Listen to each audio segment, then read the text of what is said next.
It feels like everyone today is trying to squeeze 25 hours into a single day. You wake up, stare at a to-do list that's already a mile long, and immediately start sprinting. Yet by sunset, that list is somehow even longer. But occasionally, you meet someone who operates completely outside that reality. They make massive, continuous progress in their career or studies, yet they always seem relaxed. They never seem frazzled, they take weekends off, and every step they take pushes them effortlessly closer to their goal.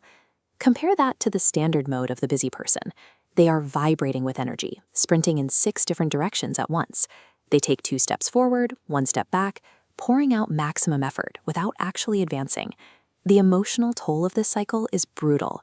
You crash into bed at midnight, utterly exhausted, staring at the ceiling and wondering why you still feel like you accomplished absolutely nothing of value.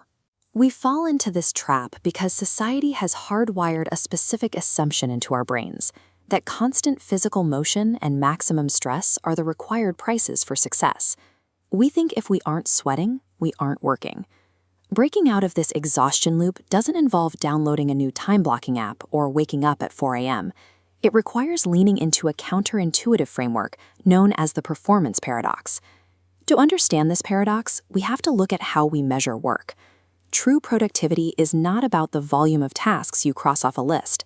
It is strictly a measure of how efficiently your actions lead to a specific intended product, like passing your medical boards or launching a startup. The busy person ignores this definition.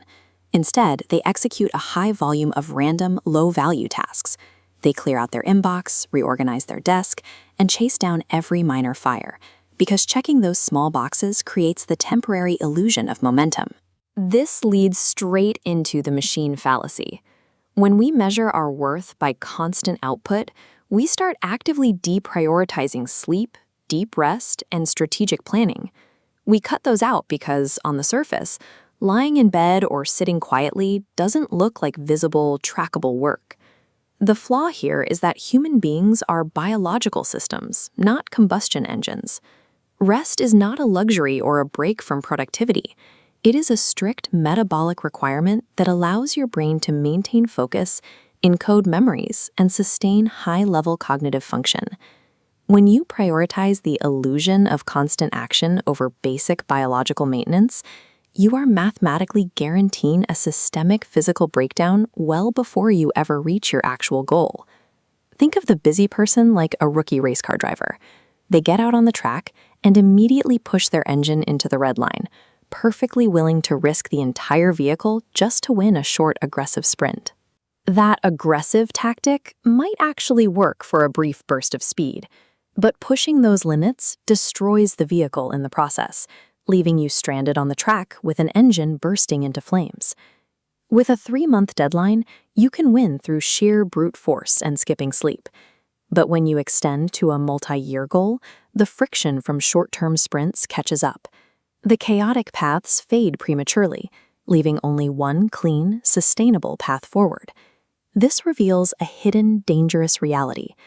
By optimizing purely for a short-term burst of effort, you build toxic habits that compromise your ability to endure the challenges of the long game.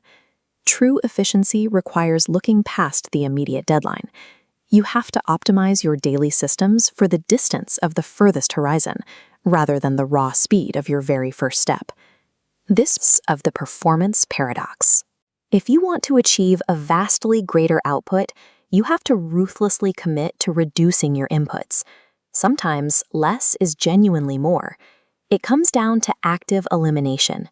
You have to look at your daily to-do list and identify the specific actions that create a direct path to your ultimate product. If an activity doesn't clearly advance that goal, it is often better to leave it undone. That means completely reframing how you view downtime. Getting 8 hours of sleep, spending time planning, and stepping away from your desk aren't rewards you earn after finishing your work. They are the non-negotiable fuels required to actually do the work. In the marathon of a 30-year career, you are responsible for the strategy, the mechanics, and the energy. If you let the mechanics break down by overworking, the strategy eventually becomes irrelevant. The busy person forgets this, running their engine completely dry and burning out in a panic halfway down the track. The dangerous person maintains their vehicle, They preserve their energy, protect their focus, and cross the final finish line entirely intact. Ending the frantic vibration and protecting your physical maintenance stops the drain of busy work. It ensures that your effort is concentrated on the few tasks that will define your progress over the next decade, while everyone else is still busy trying to survive the week.